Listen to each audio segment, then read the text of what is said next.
Le grand problème avec les relations affectives, souvent, c'est que chaque personne n'est pas suffisamment à l'écoute de ses besoins, dans le respect d'elle-même, ou encore pour d'autres, ça va être trop dans le contrôle, ce qui n'est guère mieux. Mais je veux plus aller aujourd'hui faire un petit coucou sur l'importance d'être dans ce respect de soi, dans cette bienveillance par rapport à ce qui est important pour soi. Donc, on dit que 20% des gens seulement sont heureux sur le plan affectif. Donc, on a tous des grands détours qui nous arrivent dans une vie. S'accueillir là-dedans, c'est correct.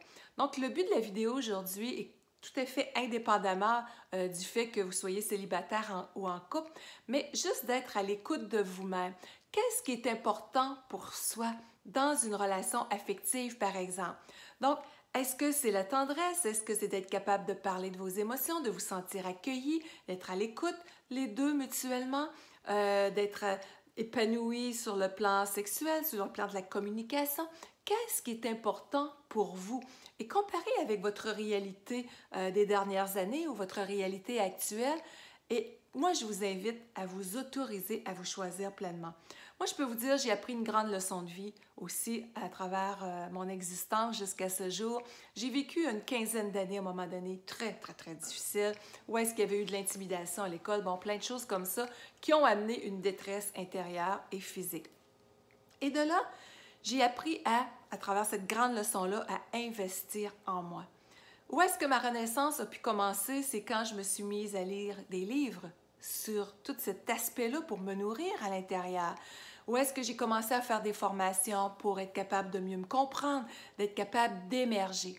Donc, quand on parle d'éviter de s'enliser dans la souffrance, c'est important de réaliser que si rien ne change, il va se passer quoi dans 1 an, 2 ans, 3 ans? La souffrance va être encore là, le mal-être va être encore là. Donc, cette grande leçon de vie-là que j'ai appris dans cet investissement d'amour qu'on peut se donner, c'était un des éléments les plus importants. Donc, le simple petit coucou que je veux vous laisser aujourd'hui, c'est voyez votre valeur.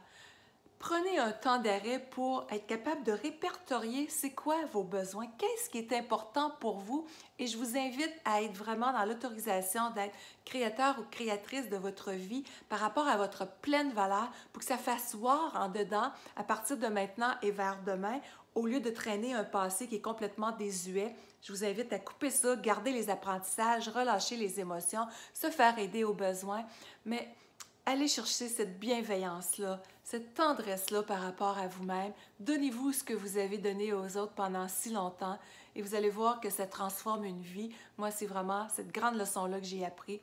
Me donner à moi ce que je donnais tant aux autres et investir en moi, que ce soit à travers des livres, des formations, ça a été le plus beau cadeau que j'ai pu me faire.